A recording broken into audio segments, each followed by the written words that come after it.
Hey everyone, and my name is Fang, and I just joined the Portland State University a couple of months ago, and I work on quantum algorithms and security analysis for classical crypto system against quantum attacks.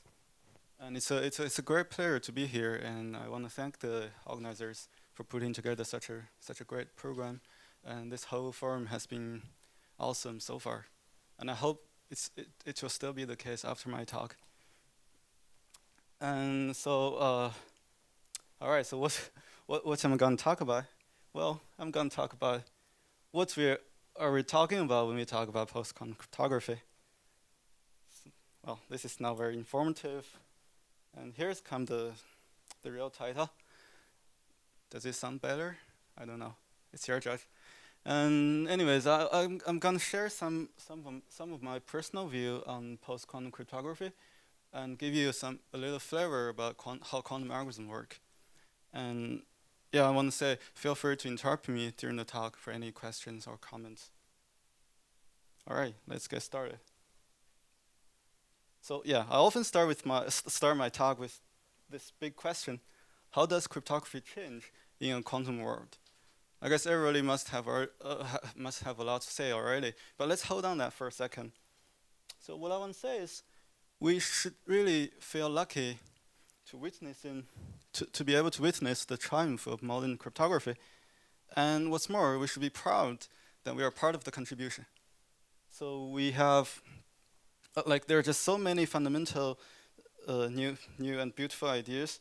So we have public key cryptography, which no one had ever imagined in the long history of cryptography.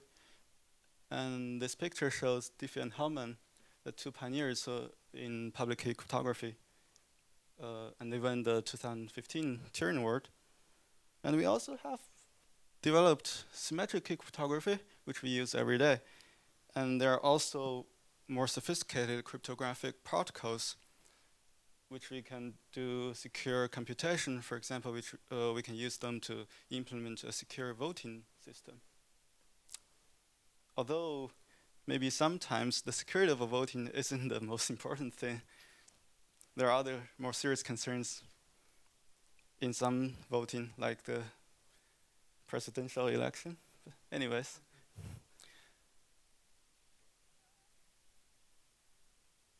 it's obvious that cryptography is becoming a pillar of security for individuals, the organization, and even at a societal level. And I think it's fair to say that what makes modern cryptography distinct is a formal framework to study cryptography as a science instead of a art in the long history of cryptography. So basically, we start with some hard problems which we formulate in some precise way as some computation assumption. For example, factoring and the square log is hard to solve for polytime algorithms. And then we construct our crypto systems, and to analyze the security of the crypto system, we first define formally what we mean by security in some security model. And then we analyze the security of the scheme,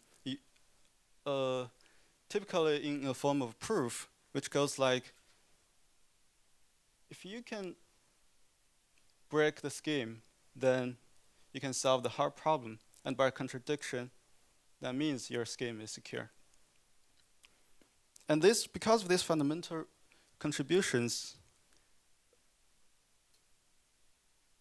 Goldwasser and Micali, they were awarded the 2012 Turing Award. So this really looks like a golden age for cryptographers. But life can never be perfect.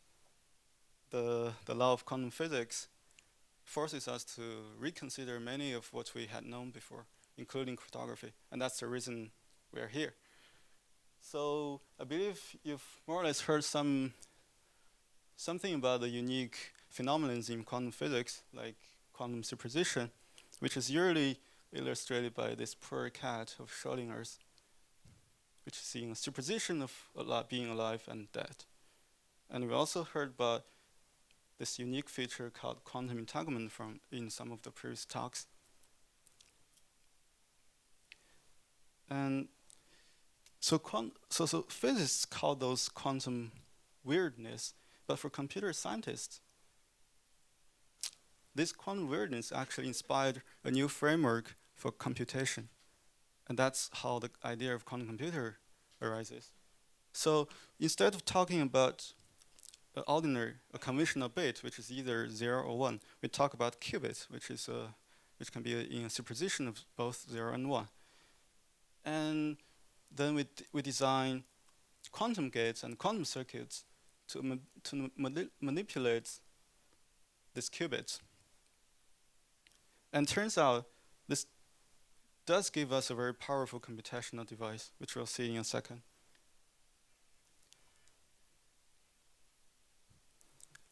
Is it time? I should finish now. All right, so let's go back to the initial problem, to the initial question. How does cryptography change in a quantum world? Well, you've been waiting this for too long.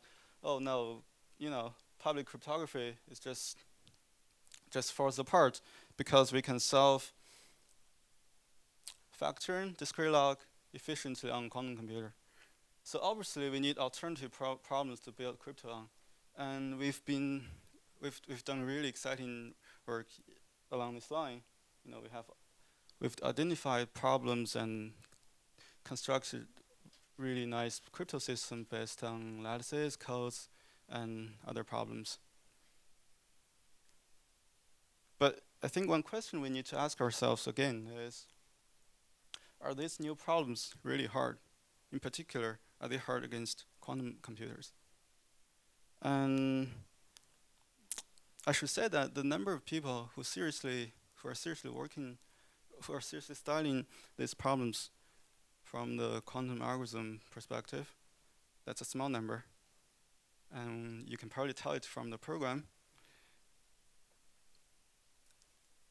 And I think we need more people to study this more seriously and more intensively. And yet there's another problem we need to worry about. So let's assume these problems are absolutely hard to solve for quantum computers. And then we construct this crypto system based on these problems. Are these crypto systems immediately secure? Well, I think this picture won't surprise you, even if you have a quantum proof lock on your bicycle. So what's wrong here? Well, indeed there are information theoretically secure protocols that can be broken by the resource we just mentioned earlier, quantum entanglement. And what's more, the technology of quantum entanglement is available in the lab, so it can happen at this moment. So the real problem here is that the classical security model and the security analysis may no longer be valid when we consider quantum attackers. So what we need would be, question? So what do you mean? The one-time pad can be broken too by quantum entanglement? No, one-time pad is still secure. Information theoretical. Oh, I'm saying there is an information theoretical secure protocol. So that means information theoretically secure protocol cannot be guaranteed to be secure. Yeah, I guess it really depends on what you mean by information theoretical secure, and that's the point I want to make here. So the classical security model may not capture the new attacks that's possible, from quantum adversaries, and also the security analysis, or security proofs, they may not be applicable when you consider quantum attacks. So what we need is re-examine every link of your security analysis against quantum attacks to establish a so-called quantum provable security framework. Okay? And unfortunately, I think this part is largely missing in the post-quantum crypto literature. And I'll give you a few more examples towards the end, like later in the talk. And yeah, we'll come back to this. So just yeah. So I want to stress again that you know, quantum attack is not just about solving these hard problems. And I'm not sure if you've ever been questioned about, you know, since quantum computers are not available, why should I care? Well, it's true that the physical implementation of quantum computer is making very exciting advances in the recent years, and we can be optimistic about it. And also there's the issue about the time frame to be prepared for the future threat. But I think you can also tell them immediately that quantum attacks are real at this very moment, as the example I showed earlier.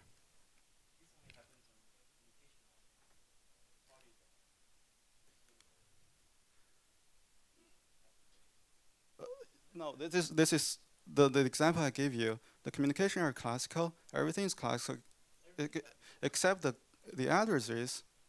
They can use quantum resources like quantum entanglement. The honest users are still classical.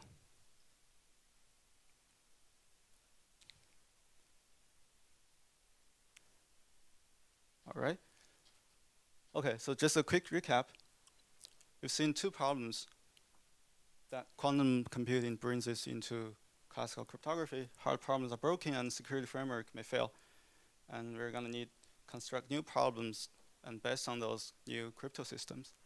And also we need to analyze security against quantum adversaries.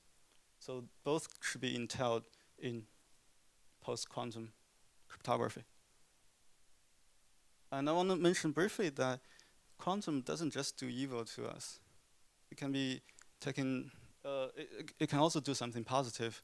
Like honest user can use the quantum resource to build crypto tools. And that can sometimes outperform classical cryptography, like this quantum key distribution protocol. Also, sometimes we may want to protect our precious quantum data. And this is not the focus today, but I just want to point out that it may be somewhat surprising that most of these quantum crypto protocols, they can be implemented, and pretty much they can be implemented today. And the quantum key distribution, you can even buy, you know, some product commercially available products and play with it in your own dorm or office.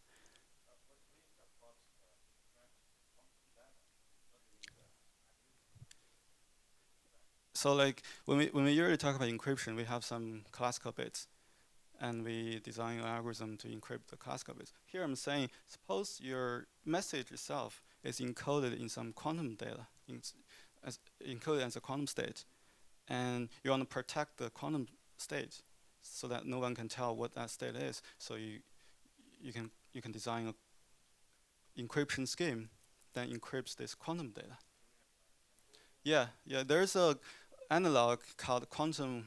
Like this is the most simple quantum encryption scheme. It's an analog of the one-time pad, and I guess I'm not going to describe how it works, but that's information theoretically secure encryption for quantum data. And right, so to run this encryption algorithm, you need some kind of quantum computing device. For this encryption, you don't need the full powerful universal quantum computer, but you do need some quantum ability to process your quantum data. The storage, so the ciphertext, in terms of how many qubits are there, it doesn't expand the number of qubits for this specific encryption I'm talking about. So like for n qubit quantum message, your ciphertext, quantum ciphertext still n qubits. Probably not, because like you want to, uh, I mean, you want to keep your user information in this quantum state. So it better not be stored on classical register, because it will decohere and like some information will be gone.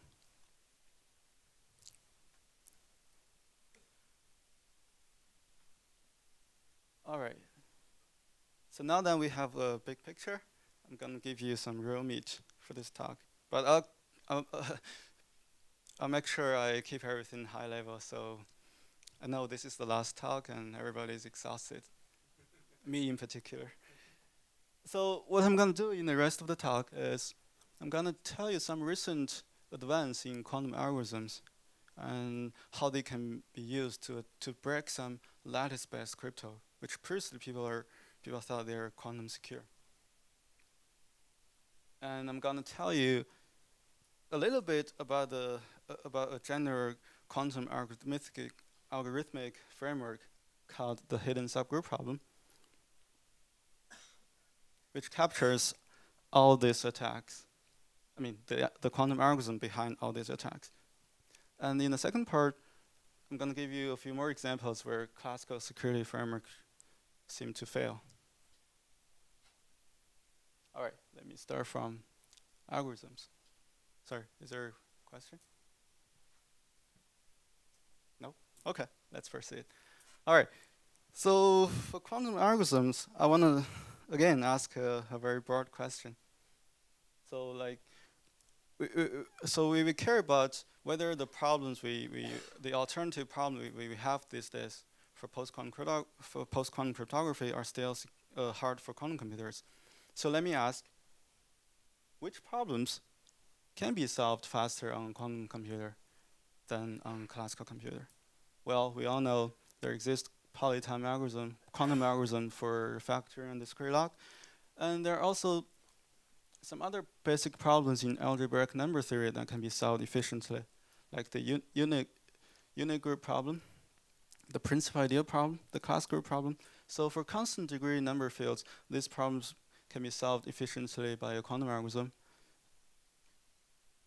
And these were shown, in the early 2002, 2005. But it took us a very long time to extend these constant degree algorithms to arbitrary high degree number fields. But finally, we were able to do it.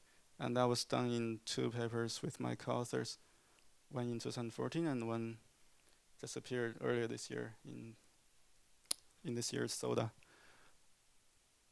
And the actual definitions of these problems are not important for now. What's important here is the best known classical algorithm for these problems are all sub-exponential, at least. So we have quantum exponential speed up for these problems. And so besides the contribution to quantum algorithms, our quantum algorithms for unit group and principal ideal problem, they have a very surprising application in lattice-based crypto, which is we can break several lattice-based crypto systems which were believed quantum secure. And this has drawn quite a bit of noise in the research community and also the public. And this is just saying we probably should be more careful about these post-quantum schemes. So how does the attack work? I guess the main takeaway would be structures are dangerous. So why do I say that? So for efficiency reasons, in lattice-based crypto, we often use problems in lattices with more special structures. There are problems called short PIP, which I'll explain in a second, and there are RIN LWE and a few others.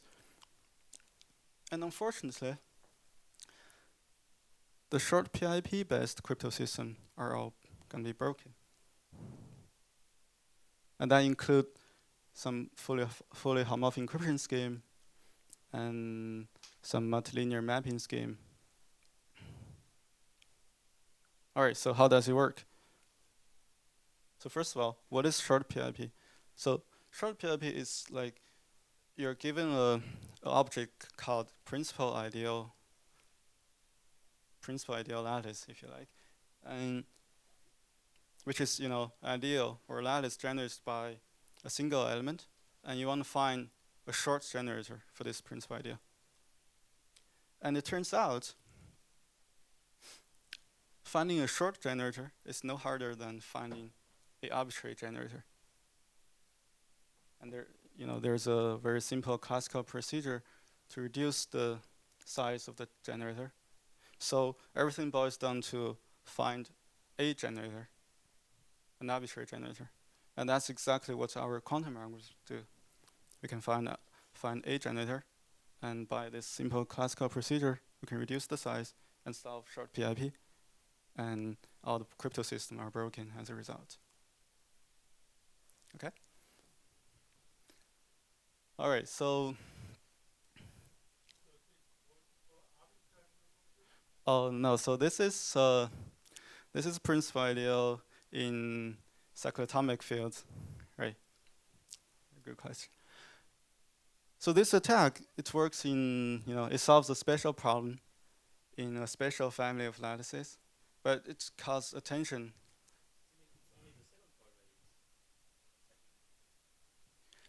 Oh, that's right. Yeah. I should make it clear. So our quantum algorithm solves the standard principal ideal problem in arbitrary fields. And it's just this second procedure for reducing the size of the generator. So far, we only know how to do it in cyclotomic fields. Very good point.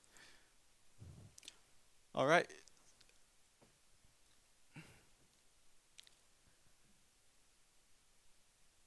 So now let me say a few words about how quantum computers actually solve these problems, how these quantum algorithms actually work. And this all boils down to this hidden subgroup problem framework, or HSP in short. So HSP is a problem defined over some group.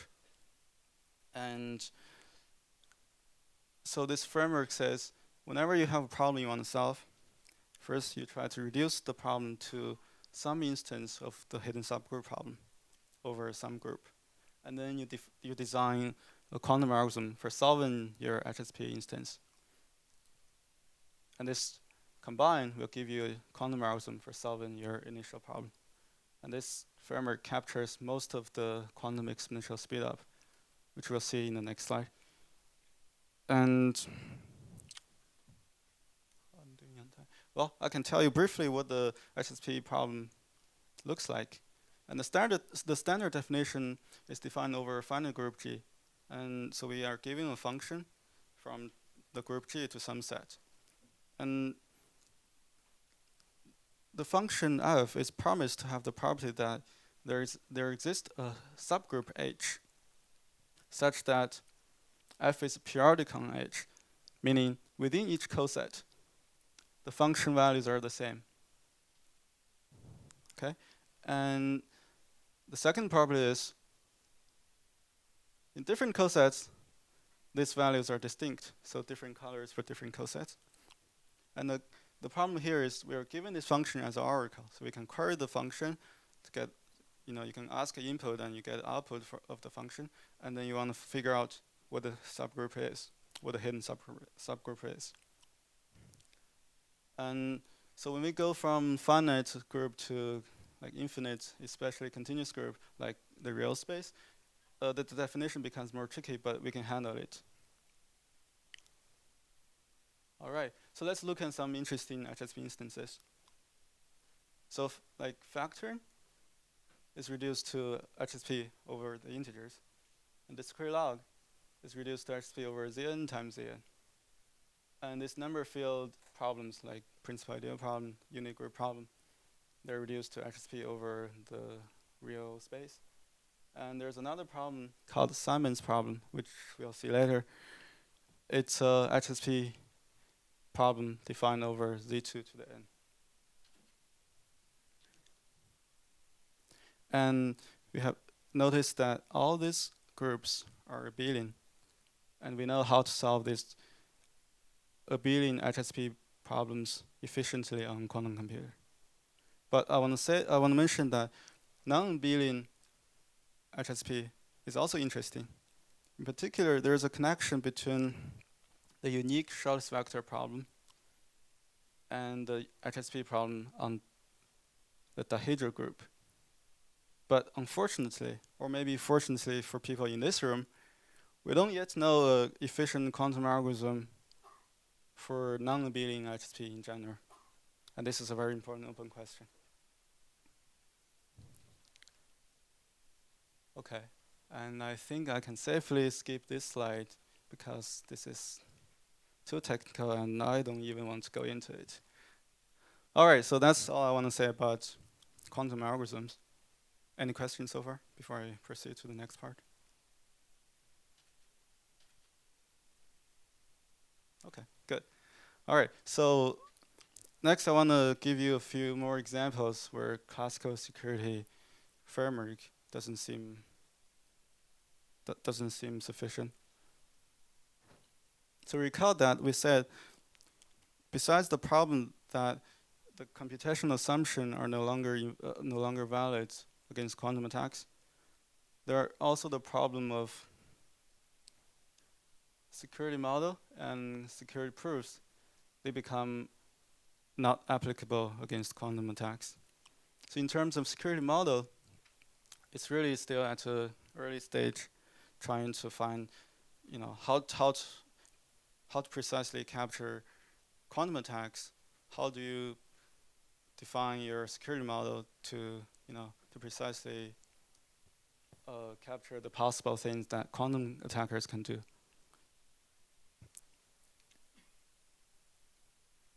And the other problem is classical security proofs can fail against quantum attacks.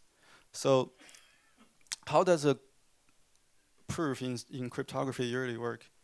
Well, usually we do something called a security reduction. Namely, we assume for contradiction that there is an adversary that breaks your crypto system, for example, some encryption scheme. And then using this adversary A, you construct an algorithm B, which solves some hard problem. Okay. Now, if you believe your problems is really hard, then that gives you a contradiction, and that means your scheme is secure. But now, if this adversary becomes quantum, then the way you construct your algorithm B, and also the analysis of your algorithm B, may no longer apply. And we'll see some examples in a second. And I think I said this earlier, that unfortunately, many post-quantum crypto literature, they only consider classical attackers in their proofs. And I think this is something we should, be aware and take into account. All right, so let me give you the first example where classical security proofs may fail. And this has to do with a proof technique called rewinding. So basically, a rewinding argument works as follows. So we start with an adversary. We want to construct an algorithm B. So what do? We run this algorithm up to some point. And then we take a snapshot. So we copy all the configuration of the algorithm A. And then we go back and try again. We can repeat this as many times as we like. So we do this in the hope that we can extract some useful information for us to solve other hard problems. So this all sounds very straightforward classically. Like you can copy the state at any time, and you can go back and run it as many times as you like, as long as it's still polynomial time. But once the adversary A becomes a quantum machine, rewinding just seems impossible because there's the law of quantum non-cloning. So you can't just copy an unknown quantum state. And even worse, there's a principle roughly saying that any information you gain from this adversary, you're inevitably disturbing the state of A. So you may not be able to extract some information and go back and try again. It just doesn't. That's just impossible in general. So far we only know some quantum rewinding technique in very special cases, and many of classical protocols, their quantum security are still unclear because we don't know how to do quantum rewinding in those cases. But you may be wondering, like, why don't we see this very often in the PQC literature? Well, there's some explanation. So we don't see it very often is because the analysis of encryption and signature usually doesn't involve such a rewinding argument. So we are fine in those cases. But it does matter because, for example, one generic way to construct a signature scheme is by construct something called an identification scheme and then apply the Fang-Shamir transformation. But the quantum security of your identification scheme, so the proofs, the classical proofs usually use a rewinding argument. So this is already a problem. How do you prove quantum security of your identification scheme? And also, this Fang-Shamir transformation works in the random outcome model. And that leads me to my next slide. There's also a problem with this step. Yeah. 신호를 signature used from forking lemma for rewinding. Mm-hmm. Mm-hmm. It's not secure in quantum. We don't know how to prove it. Maybe it's It's not broken yet, but right. We don't know how to prove it. Yeah. So this leads me to the second example, the random oracle model. So for hash functions, we often use this random oracle heuristic. Namely, we treat the hash function as a black box so that everybody, including the addressee, can only query the black box in order to evaluate the hash function. And this is really nice because we can play lots of tricks, like, because you don't have to be committed to the hash function in the beginning.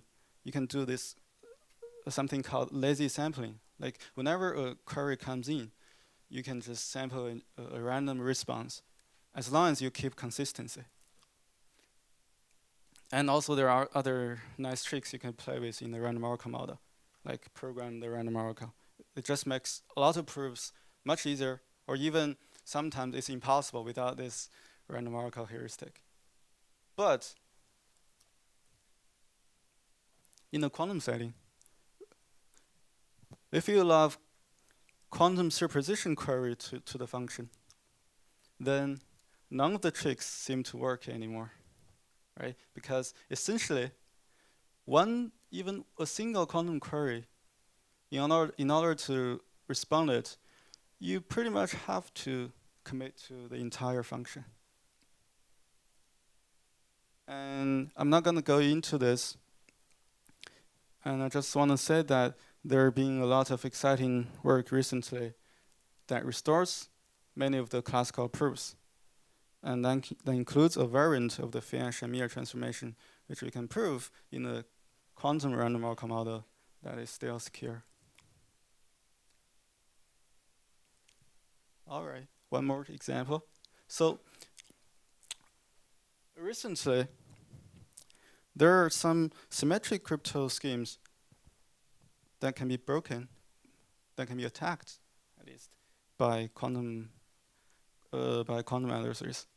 So it has been shown that, for example, the 3-round Feistel cipher and the CBC MAC can be attacked by reducing to the Simon's problem I mentioned earlier, which is a HSP problem over Z2 to the n.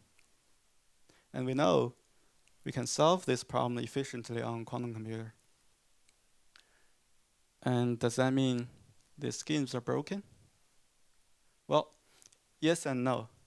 Yes, meaning there are solid attacks, so these attacks work without any problem. But they require a specific quantum security model, which is they assume the attackers have quantum access to this encryption or authentication algorithms.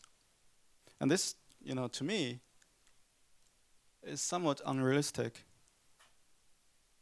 but it's still possible.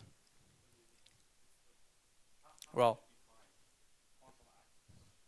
quantum access, similar to the quantum random outcome model, like you can specify a superposition over the messages, and you get response all the authentication of the messages in your superposition.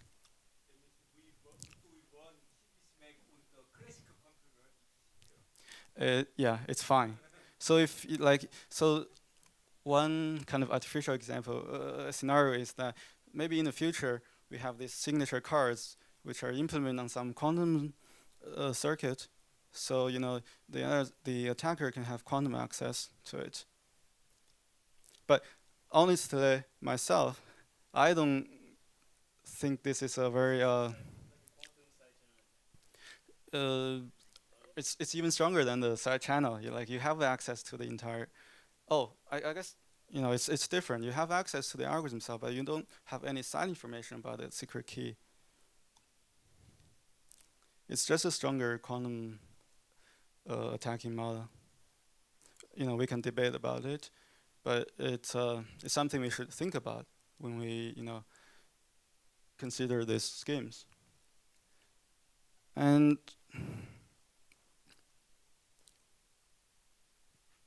I don't know if you're wondering this or not, but why I didn't challenge this when I was talking about the quantum random outcome model? Can anyone has any idea? So why I didn't question the quantum random outcome model, although both of them are allowing the adversary to access the primitive in quantum superposition. Okay, so here's the distinction.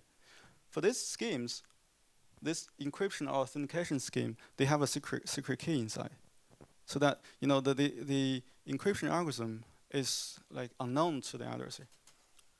And now you're assuming you can actually have quantum access to the entire encryption algorithm.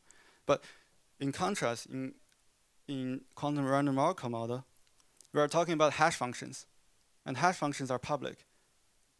And everybody can, the attackers can, in principle, implement the hash function on his own quantum computer and have quantum access to it.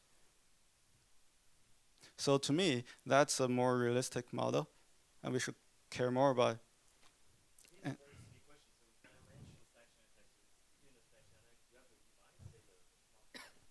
Mm-hmm.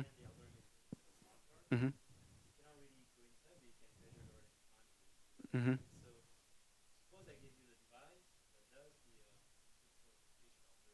Mm-hmm. Yeah, that's the scenario I was mentioning. Like that's when this attack becomes possible. Okay. Anyways, so we've seen 3 examples. Maybe you don't like some of those. Maybe you think they're nonsense, or some of those you care about those. The point I want to make here is that when we talk about quantum security, we should proactively think about what we mean by security against quantum attacks. And you should decide what security model you want to use, and then analyze your security in that quantum security model.